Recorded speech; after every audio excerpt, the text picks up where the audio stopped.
Mock draft number one for me here on Locked On 49ers, the first 7-round mock draft for your San Francisco 49ers. How could they go about this thing starting at pick 99 throughout all 11 picks in 7 rounds? Coming up on today's Locked On 49ers. You are Locked On 49ers, your daily San Francisco 49ers podcast, part of the Locked On Podcast Network, your team every day.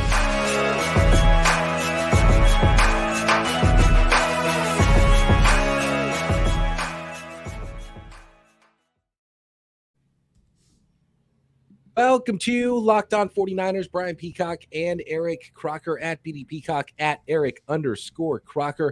Thanks, everybody, for making us your first listen on the Locked On Podcast Network, your team every day. I've got a fresh mock draft here post-combine now. As the free agency period opens, there's going to be some tampering happening a little bit later Monday, and we'll have all that covered, whatever the 49ers are able to do early in free agency, whether it's bringing in their own guys or losing players or maybe bringing in some high-priced free agents from outside the organization, Croc. I don't know how much money the 49ers are willing to spend. They made one big splash signing last year, and I think we're in an era of 49ers football where there's not going to be a ton of huge signings by this football team, and probably once again more exodus than players entering the scene for the 49ers. But there's an opportunity for a starter to be signed, whether it be keeping their own or maybe an outside free agent.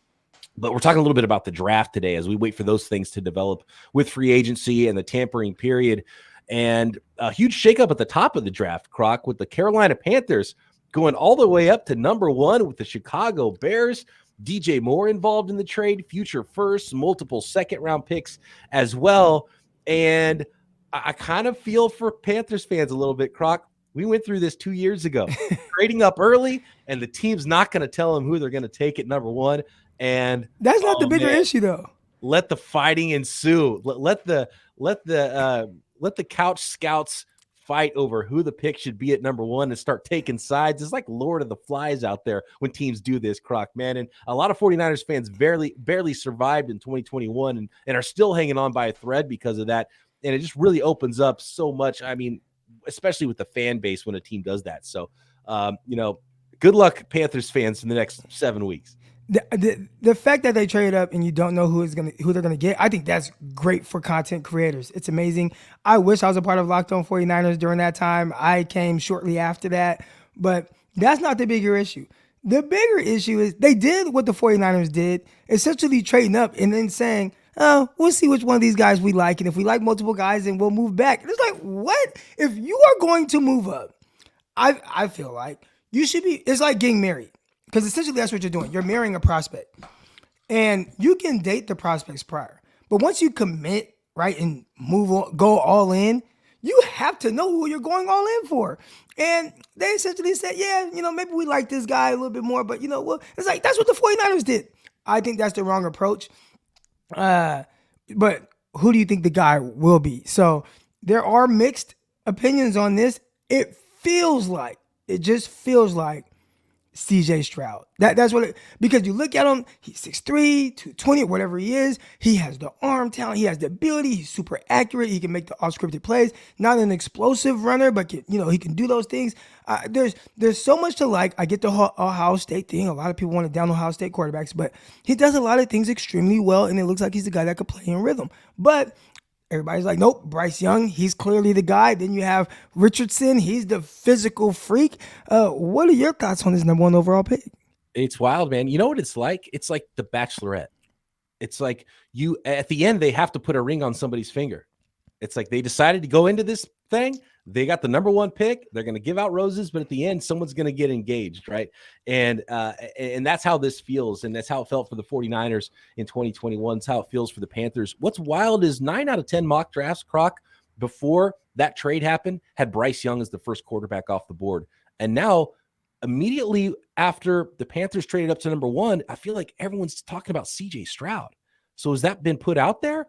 Or because it just seems really weird how it's really flipped from Bryce Young to CJ Stroud at the exact same time as the Panthers traded up to number 1. I'd say this.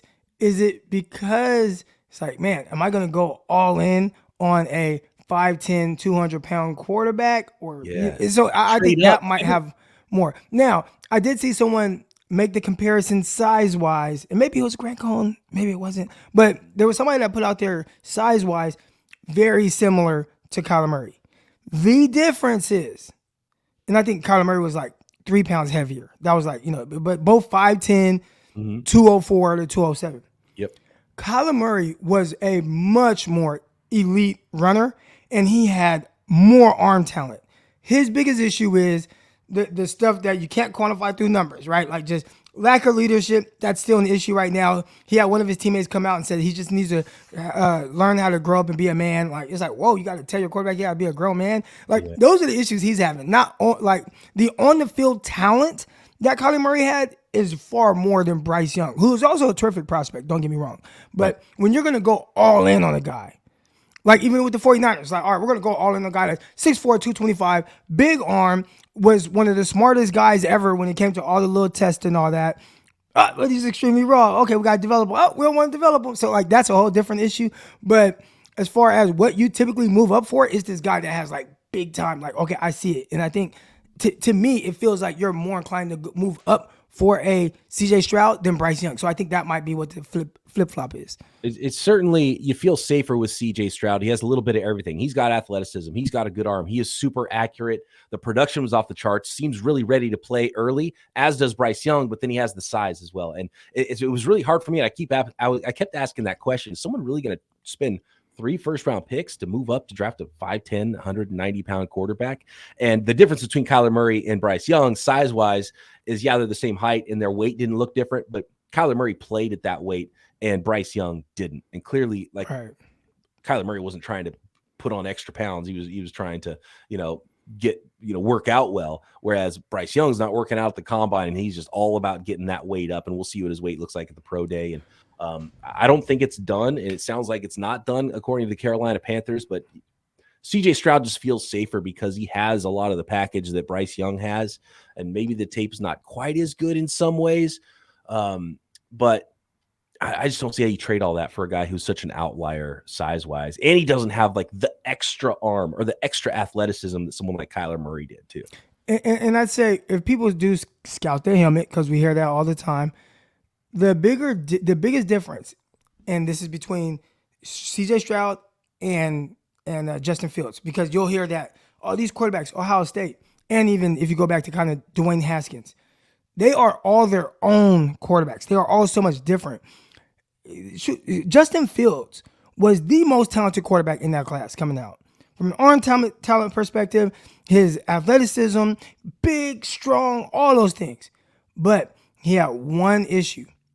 He held on to the ball too long. Whether it was a processing thing, whatever it was just, I need to see the guy open. It wasn't a big anticipatory thrower. That's his downfall in the NFL. Not that he went to Ohio State.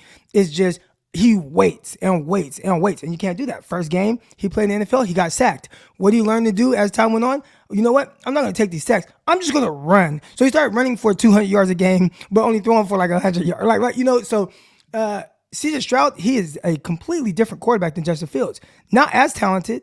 Fields is crazy talented, but just a lot different. They're just different. Yeah, Fields, Stroud is closer to like a Joe Burrow quarterback. Yeah, and so is Bryce Young in a lot of ways too. Right. With Fields, and Richardson's kind of got a Lance Fields thing going on where freakishly talented, sky's the limit, but raw like Fields. And so do you sit him? But no, they're going to go through that same thing. It's like, no, you draft Richardson, you need to play him because that's what he needs is the reps to get better. And so I do see some similarities to the 2021 class. Where's Jimmy G going? Where's Jimmy G going? Raiders, maybe? Raiders, probably. So Raiders, don't draft Anthony Richardson. Let him go somewhere where you're just going to let him play and keep him far away from Jimmy Garoppolo. Will Levis is the perfect quarterback to draft and sit for a year. Anthony Richardson, you got to play him, I think. Right. And I think we've had people kind of talk about that in our comments where it's like, well, y'all said this quarterback needs to sit, but then this quarterback sat, and then this, and we're like, well, yeah, but their situations are different. This quarterback actually need to play, and we've been saying that, right? Like, guys are different. Like Trey Lance needed to play. He still needs to play. He just needs to play. I've seen a lot of good, but it's inconsistent because he needs to play. He started 4 games in the NFL and hasn't completed back-to-back starts. Like, he needs to play. Richardson needs to play too. So you gotta let him go through whatever it is. And because it's only like a legit like 1 year of like being like the guy, he needs to play. Is it Stroud or is it Young? I don't know, but rip Panthers fans going through this process. It's going to be an interesting one for them if they don't know what's in store for them. And if you want a mock draft of the entire first round of the draft, what's going on there with some of these teams and those quarterbacks, check into Monday's edition of Peacock and Williamson, where Matt Williamson, former NFL scout, has his mock draft post-trade, post-combine that we'll get into on the program. Next, 49ers mock draft, all 7 rounds, all of the picks for the 49ers with some tasty little trades in there as well. Next. Today's episode of Locked On 49ers is brought to you by Ultimate Football GM. You've heard us talk about this mobile game app, and if you've ever thought you'd make a good GM, you got to give this game a try. It's not as easy as you might think to create yourself a dynasty for the next 25 years. When you play Ultimate Football GM, you get to control and manage every aspect of your team as you play through seasons and lead your team to glory, trying to build a historic dynasty. And you get all those combine numbers, right? And you get to look at prospects in the draft your way, trade your way through the offseason, hire and fire the right coaches and coordinators to run your specific scheme, manage all the finances, including negotiating player salaries and terms, navigate your franchise through free agency, the draft, injuries, player personnel issues, all the up and downs of a season, all in a challenging and realistic game world. Ultimate Football GM is completely free and playable offline, play on the go, and as and when you want to. And Locked On 49ers listeners get a 100% free boost to their franchise when using promo code Locked On inside the game. That's Locked On, all caps, one word, Locked On inside the game store. So make sure you check it out today. Download the game. Just visit ultimate-gm.com or look it up on the app stores. That's ultimate-gm.com. Ultimate Football GM. Start your dynasty today. Here we go.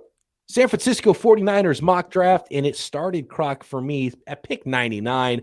I'm moving up for the 49ers. 11 draft picks. The 49ers aren't going to have 11 rookies make the roster, right? And that's not including undrafted free agents that they might bring in after the draft. So I think the 49ers, especially looking at their needs, especially as free agency opens, hearing Mike McGlinchey say something like, I'm pretty sure I'm going to get signed on the first day of free agency. Why would he say that? Because before the legal tampering period, there's an illegal tampering period that is happening and has been happening. He knows he's about to sign. We talked with Brad Spielberger on Friday.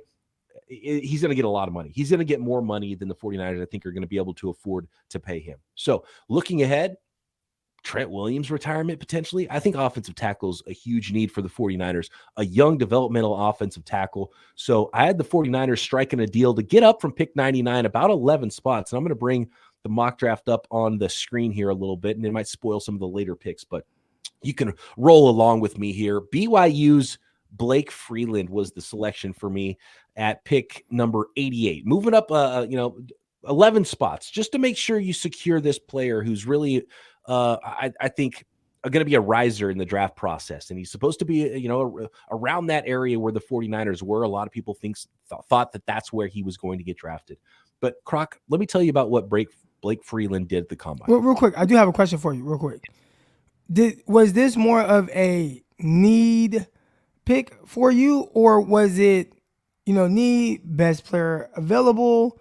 He fits what the Niners do, and that's why you decided to go in this direction. This was a need meets value pick, and that's why I wanted to move up. Because if I sit back at pick 99, maybe the last really what I thought was a true starting offensive tackle potentially wouldn't be on the board there. And then you would be reaching for need and potentially drafting a player who's not as good at a spot that he didn't deserve to be in. So I wanted need to meet value here. That's why moving up to draft that offensive tackle. If I stayed at 99, he'd probably be gone. And then you'd be drafting a different position because you don't want to force the need here. So this was not forcing it at all. This is the area I think Blake Freeland could go. Hell, he could go late in round 1. This is what he did at the combine, Croc. 6'7" and 7/8, so just a hair under 6'8". That's tall. 302 pounds. Long arms, 33 and 7/8. You want your offensive tackles, and that's actually short for 6'8", actually, but 34 inches is a really nice number for an offensive tackle in the NFL. He's just a hair under that. But he ran at that size. He ran a 4.98. One of the few offensive linemen that broke 5 seconds in the 40-yard dash. He had the fastest 10-yard split at 6'8". Getting out of your stance on a 10-yard split. These are really huge numbers for offensive linemen. And do you remember why? So we kind of broke this down.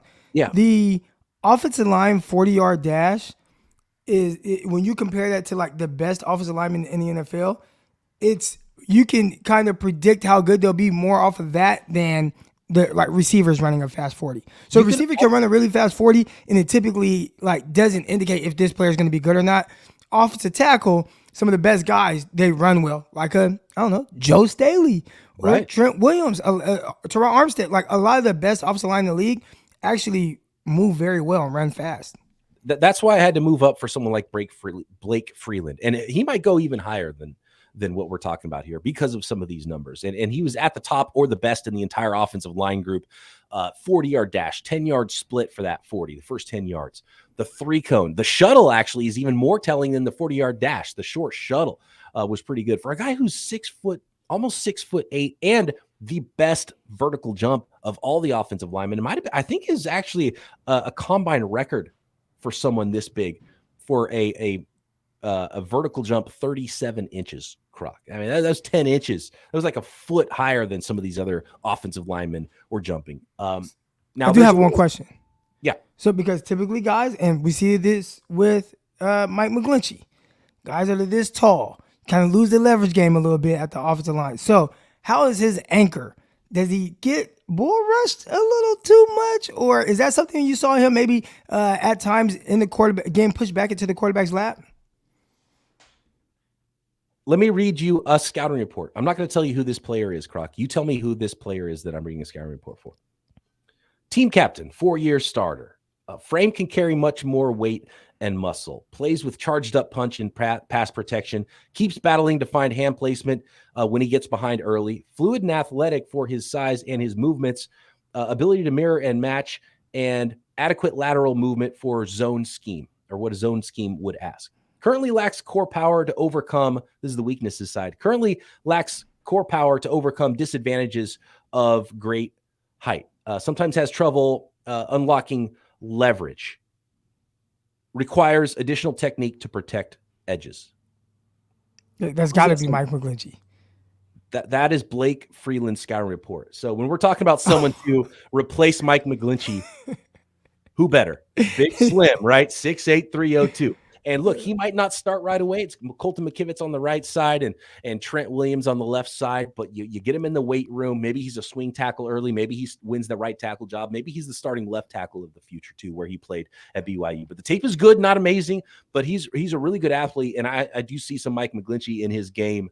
I think he's got better upside as a pass blocker. Maybe he's not as good of a run blocker. He's actually even slimmer. He's actually taller because McGlinchey wasn't 6'8", was he? He might have been 6'8". It's pretty close. I mean, this is the Mike McGlinchey of this draft in Blake Freeland. Really athletic guy. And so I don't know where he's going to go. He's been projected as around a third-round guy. Maybe his combine workout will get him pushed up even higher.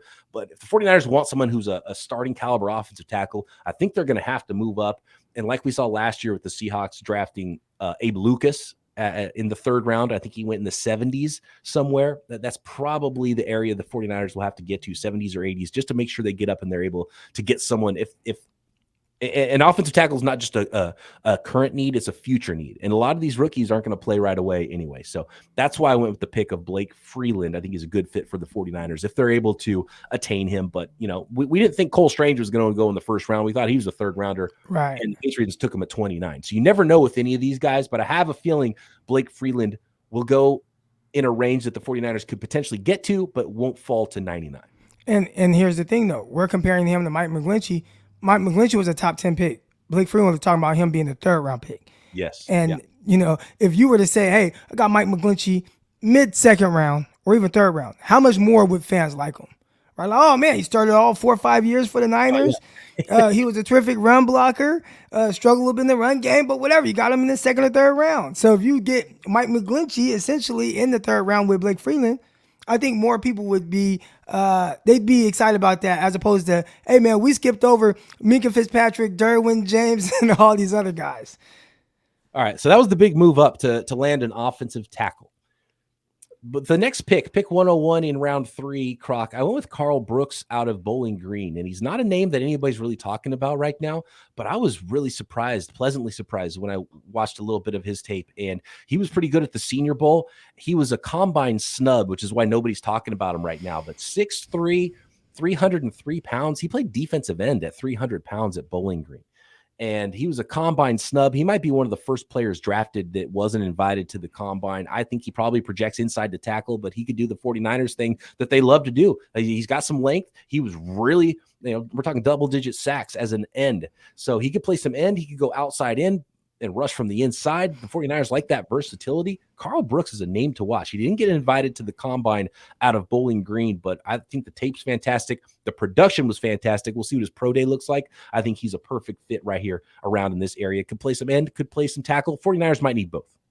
49ers definitely want to get big or stay big at that kind of big end position, especially in the early downs. The reason for this, and I heard this on PFF, a lot of teams are going too high, including the 49ers, running down the early downs, so it kind of helps protect against those deep crossing routes. But now you have one less guy in the box. How do you combat that? You have a big body guy right there on the edge. That's why they liked Eric Armstead there so much, and that's why you'll like a Carl Brooks there, and still has that flexibility, like you said, to be able to slide inside.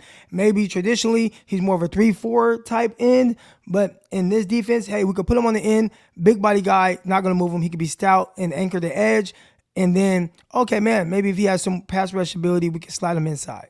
I like it.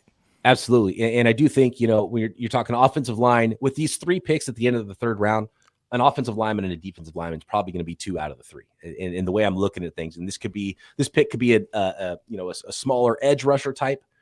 I really have high hopes for Drake Jackson being that guy, so I don't think the 49ers need to force that. This could be sort of a nose tackle type of a stouter defensive tackle as well, although Carl Brooks showed up at 303 pounds at the Senior Bowl, which is a little surprising for a guy who looked pretty agile as an end, even though you could tell he was a big guy. So I'm with Carl Brooks and a player and I think he's going to get more heat, just like Blake Freeland will in the lead up to the NFL draft. Next, a really interesting prospect, Croc, I know you've done a lot of work on, so I want you to talk about Riley Moss, the next selection I have here in the mock draft for the 49ers, and we'll go through day 3 of my 7-round San Francisco 49ers mock draft. Today's episode is brought to you by FanDuel, where you can find tons of NFL draft props. If you have fun betting on the NFL draft, it's probably one of the most fun things I love to bet on every single year, because I think I have a little edge over the house when it comes to some of these things. Like when Johnny Manziel's projected to be a top 5 pick, and I say, that doesn't pass the smell test, so I'm going to max out my bet on that one. You can find tons of draft props and more of those coming at FanDuel approaching the NFL draft. NFL futures with future Super Bowl champions, future NFL MVPs, where free agents might go. And of course, the NBA season is upon us. Major League Baseball is about to get going. I saw the Giants and A's game was on earlier Sunday. That was fantastic. See some real baseball happen at the Cactus League. And new customers get a no sweat first bet at FanDuel up to $1,000. That's bonus bets back if your first bet doesn't win. Just download the FanDuel Sportsbook app, safe, secure, super easy to use. Then you can bet on everything from the money line to point scorers to threes drained to hits to strikeouts. Plus, FanDuel lets you combine your bets for a chance at a bigger payout with the same game parlay. So don't miss the chance to get your no sweat first bet up to $1,000 in bonus bets back when you go to FanDuel.com/lockedon. That's FanDuel.com/lockedon to learn more. Make every moment more with FanDuel, official sports betting partner of the NBA. Here we go. I did some maneuvering again, Croc, and I moved up from 99 into a little bit higher into the third round, and then dropped back into the fourth round. And I just think that the 49ers have those 3 picks grouped up at the end of the third. I think they can afford to lose some picks and go upward. And I think they could do the same thing from the 5th into the 4th, or maybe drop back down into the 4th just to close that gap, because they have 3 5ths, they have 3 3rds, but no 4th. So I think, moving around and spreading those picks out a little bit so they're not so clustered in, unless they don't really love 3 guys in one little spot there at the end of the 3rd round. And I went with Riley Moss, cornerback out of Iowa. And I know you've done some work on Riley Moss. I like the way he moved around at the combine. I think he's a nice fit for a player to come in and compete for the job that Jimmy Ward might vacate if he leaves in free agency. And I think even though he's a white guy, I'm not trying to project him to safety. He maybe could play safety. I think there'd be some versatility in his game. I think he's a corner. I think he could play inside or outside, which is why I like him. I like the versatility here in the 4th round for the 49ers, and he worked out really well at the combine. Yeah, it worked out very well and shows some like legit athleticism. He's kind of, when you talk about height, weight, for what I typically like as a cornerback, he's at 6'1", around there, 193 pounds or so. Like, that's a good frame playing that position, especially if you bring some physicality to his game, which I think he brings it. I saw sometimes on film where it didn't always work out in his favor, kind of getting blown back just a little bit, but fought to get off blocks at times. Early in the game, I thought they were blocking him a little too easily, and then later I saw him disengaging more. So he wants to do it, just got to be stronger at the point of attack when those receivers try to go to attach to you. Aside from that, really good feet, movement skills. You are going to hear these different things because he typically is kind of a white guy at corner, and you don't see a lot of white guys playing the cornerback position. Well, I would say forget what y'all talking about. Forget the what they're supposed to typically look like. We got 2 of them. They had 2 starting white guys at cornerback. And Riley Moss, terrific, held his own, good feet. I watched him a lot against Ohio State. I thought he did a really good job against Marvin Harrison Jr., who probably would be the first receiver off the board if he was taken this year. Marvin Harrison Jr. did have a touchdown on him in that game, but it was a legit good route. On like a whip route. I thought Riley Moss had really good coverage, and CJ Stroud, talked about him a little earlier, threw the ball in the only place that he could throw the ball for his guy to come down with a touchdown catch. So I think Moss, I love the way that he competed. I think that he effortlessly runs with guys and has really fluid movements. You don't see the tough like change of direction. I remember watching a lot of Jackson. What was his first name? Josh Jackson. Josh Jackson, from Iowa. And a lot of people liked him, a lot of 49er fans, because you see Iowa and it's like, oh, cover 3. Well, what they're missing is there's different kind of cover 3s. All right. So there's fire zone, which is more with like they have more man principles. And then you have like your sky cover 3. Well, Iowa then ran a lot of sky cover 3. When they would put him in man coverage, I'm like, oh, I don't really like his feet. Change the direction. It's a little clunky. Then he gets drafted to the Packers. What they do, hey, we need to put you in kind of this big nickel role because you don't really have the feet to play man outside in the NFL. I think Riley Moss does. He has the feet, he has the speed, he has to change the direction. And I think if you can get him here in this range, somebody that tested so well, that's a good pickup. A little bit shorter arms. So some teams might not love the projection outside at corner, and you get the white guy discount of maybe a round 2. So that's why I think it is a good range for him here in the 4th round. He might go somewhere in the 3rd round. He might be someone the 49ers could target late in round 3. Who knows? Maybe he's still on the board in round 5, but I think he fits scheme-wise. I think he's versatile, could play outside corner, could play nickel corner potentially for the 49ers. Who knows? Maybe he is a future safety in his career as well, adept at zone coverage. So interesting player there. Riley Moss out of Iowa is my pick in round 4 after moving down from the third round pick.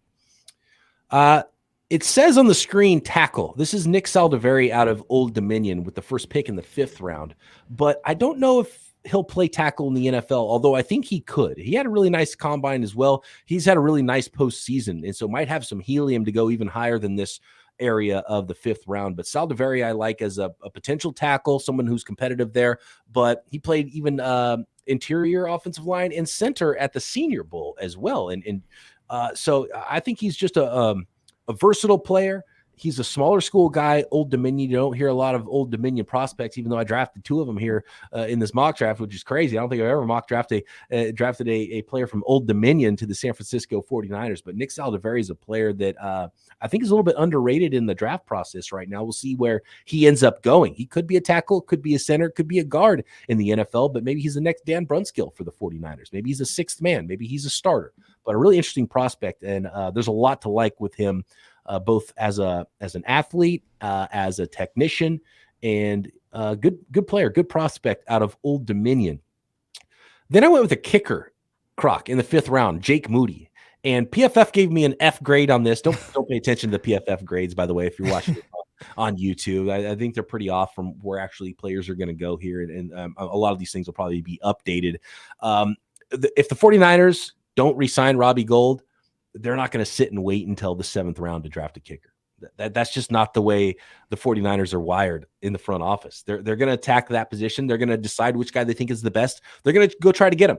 And that might be in round 3. But I gave it to him with the 2nd, 5th round pick here. Jake Moody, kicker out of Michigan, just because he's the only kicker I know. And I don't really want to have to dive into kicker tape. I don't really know what I'd be looking for anyway. I just know that I saw Jake Moody hit a 59-yard field goal, and the 49ers might be in the market for a kicker unless they sign somebody that looks like to be the guy at kicker, and then maybe still they would draft the guy a little bit later.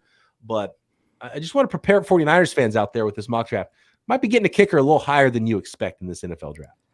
I saw someone push back on you with the kicker pick. I think at this point, because I've heard some people say, hey, they'd be happy to have the 49ers take Jake Moody in the 3rd round. I'm like, no, I don't want to take him in the 3rd round. But if you're saying, man, we got him in the 5th, we had a ton of picks already in kind of these late rounds. This isn't a 4th round pick where you're passing on the guy like Chauncey Gardner-Johnson. All right, 5th round, take a kicker. He's really good. That's kind of like whatever. At that range, especially when you have more picks coming up. See, you got him at pick 160. You got another pick at 172, and you just had a pick at 156. So that doesn't bother me drafting a kicker there, especially when Robbie Gould isn't there, if you think that this is a guy that's going to be really good. Now, again, how much more production or how much better is a 5th round kicker as opposed to an undrafted kicker? And if you feel like you just have a little bit more certainty in a guy that you take in the 5th round, then take him, especially with 1, 2, 3, 4 more picks after him. Went to tight end, back to Old Dominion, Croc, with Zach Kuntz, another combine star, by the way. A lot of these players worked out really well, too. And I know the 49ers like their players that meet a certain speed and a certain athletic profile. Zach Kuntz, I mean, one of the most ridiculous tight end workouts ever at the combine. The tape is not as good, but he's got size. He's got athleticism. He'd be a moldable ball of clay. The 49ers did really well a few years ago, and they drafted a 5th round tight end. So I went with Zach Kuntz at pick 172 here in round 5, tight end out of Old Dominion, just to remind people Zach Kuntz workout numbers at the combine. And the 49ers are going to come out of this draft, I think, with the tight end, and they have an opportunity. It would have to be really the right guy, I think, that was there in round 3 to pull the trigger. But I think there might be a better chance that they draft a tight end a little bit later, just because it's a good tight end class, and there might be one of those players just like the 2017 draft, which is a great tight end draft. And we saw someone like George Kittle fall to round 5. And who knows, maybe it would be Zach Kuntz that would be that guy in the 2023 NFL draft. Here were the workout numbers for Zach Kuntz real quick. 6'6.5", 255 pounds. He ran a 4.55 40. He did 23 bench press on the reps. He had the fastest 3-cone and short shuttle times of all the tight ends, I think. I know, take it back. Darnell Washington, who's probably going to go in the 1st round or 2nd round, had a 4.08 shuttle. The 2nd fastest was Kuntz at 4.12, which is a really fast shuttle for a guy who's 6 foot, almost 6'7". He had the fastest 3-cone time at 6.87, which is the number 1 number. If you're looking for a Kyle Shanahan pass catcher, he loves those 3-cone times, those guys with a fast change of direction. So that's what Zach Kuntz was, and a 40-inch vertical on top of that. So all athlete, all prospect, raw, 5th rounder, Zach Kuntz. Niners going to come out of this with a competitive backup tight end type of a player. I haven't been able to dive into his film just yet, but I have seen some clips and different things that he does, and seeing him kind of give guys rocker steps at the top of his route shows a little bit of fluidity there. The ability to kind of track balls in and run away from guys. There was kind of this smooth mover to him, and there was a tight end that came out of UCLA last year that he kind of reminds me of just a little bit. Gosh, can't think of the UCLA tight end's name, but Dulcich? Yeah, Dulcich. There we go, Dulcich. So kind of has a little bit of a Dulcich to his game. I think right after catch was Dulcich one of his strengths, and it looked like Kuntz might have a little bit of that in him as well. Three more picks here in my 7-round 49ers mock draft as we sit in mid-March, approaching the beginning of free agency. So some of these needs will change. We'll see what the 49ers do in free agency. I have a feeling a lot of players are going to walk and not much money will be spent by the 49ers aside from that big Nick Bosa extension. But, they could spend a little bit of money. They do have a little wiggle room here to have some fun in free agency. Quarterback Dorian Thompson-Robinson out of UCLA here in round 6. The 49ers just need more players at the position. And with the good news on the surgery going well, it's the 6-month time frame it looks like for Brock Purdy. So I don't think they'll spend a lot of money in free agency. If you go cheap in free agency, maybe you draft another guy as well to compete, maybe end up on the practice squad, maybe to be your QB3, and you need 3 arms in camp. So 1 free agent, 1 rookie with Trey Lance to get you through camp before Brock Purdy is ready. I thought this was a good value for a really athletic, high upside quarterback that could potentially be a really nice fit and a long-term backup for someone like Trey Lance if he ends up winning the job. Oh, man, I really like Dorian Thompson-Robinson. You talk about a guy with high upside. This was a 5-star quarterback coming out of high school, and he's shown all the ability. He has kind of this cocky swagger to him. He strongly believes in himself. I've heard that their quarterback coach that they got at UCLA did a lot of work with changing a lot of some of his mechanics and different things like that to get, matter of fact, Greg Pinelli told me about this, but said, hey, man, he has a really good quarterback coach at UCLA, and that helped him kind of take that next step in his development. He's a guy that's been there for a long time. I want to say maybe played 5 years because of that extra year with COVID, but been there a long time. You saw it pay off this past season. Super athletic quarterback, high upside, had the strongest arm at the combine as far as RPMs and miles per hour. Nobody wants to talk about that. And we'll talk about these other quarterbacks that probably have these big arms. All right. Dorian Thompson-Robinson had the hardest throw or fastest throw there. So this is a guy who has a big arm. He's slightly built. Athleticism is a plus. Has a lot of ability. Can make all the throws. Has to be more consistent as a passer. Yeah, and ran a 4.56 40 at 6'1.5", 203 pounds as well. And he's super dynamic as a runner. So there are some guys that might be a straight line speed guy, like better than him. But when it comes to making guys miss in the open field, he is nasty. Jumping over guys, I mean, he does a lot of that. He's an exciting prospect. I'm coughing over here. I think I came down with bronchitis, actually. I hope I don't go in the DL later in the week, trying to get through this podcast. So we got to finish up this mock draft here. 2 more picks in round 7. That is, and I'm staying with the California kid here, Cal safety Daniel Scott. He put up some really nice numbers at the combine. This was just sort of a Niners need someone who could potentially battle for a backup free safety spot, and he was still there in the 7th round. Thought it was a no-brainer with the type of career he had at Cal and how well he worked out at the combine. But I think the 49ers could potentially come out of this draft with a corner and a safety. Well, that'd be good, especially Cal. Cal has those smart guys, and one thing about playing the safety position, you are the quarterback of the defense. There's a lot to know at that position, a lot of things that happen fast. Got to protect the guys in front of you, not kind of get beat over the top, have some blown coverages. We saw that from the 49ers, but guys from Cal Berkeley should be able to kind of help that part of 49ers defense. So I doubled up on offensive linemen, doubled up on DBs, and doubling up on defensive linemen as well here. Went with Carl Brooks, who was more of a defensive tackle, bigger-bodied defensive lineman here. And round 7, a raw edge rusher, Tavius Robinson, who didn't light the world on fire. He's a raw player, but he's 6'6", 260 pounds. He really looks the part, and you're just taking a swing at the fences here with a pure edge rusher in Tavius Robinson out of Ole Miss. And so that's the way I finished up this mock draft. Croc, there is a one more name I wanted to throw out here, and he's been someone I've been kind of looking at that I want to put in my mock drafts on day 3, but he wasn't even in the database for the PFF mock draft simulator that I used. And he is a Hornet from Sacramento State. Have you watched any Marte Mapu? A linebacker. You played a lot of safety in college as well. I think he projects to a linebacker. He was flying around actually at the Senior Bowl. He's a player to look out for because he's someone I want to put in some mock drafts. I just want to talk about him real quick because he's athletic.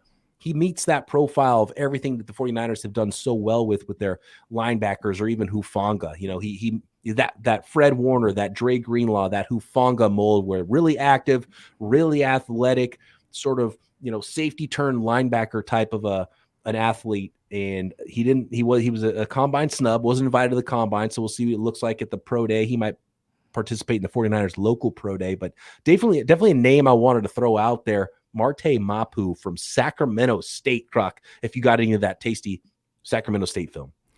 I have not watched it just yet, but I do know a bunch of players, man. I can get some inside scoop on this guy. Shout out to Sac State, man. They've been really good over the last couple of years. I think it was a new head coach that came in, changed things around. They've want to say maybe 3 straight times they won the Mountain West Conference. So they've done a terrific job heading into the playoffs this year. I always wondered, why isn't Sac State better? There's so much talent in that area. Finally, it's coming together. Now their head coach left, though, I think, to Stanford. So we'll see if things kind of change for the Stingers.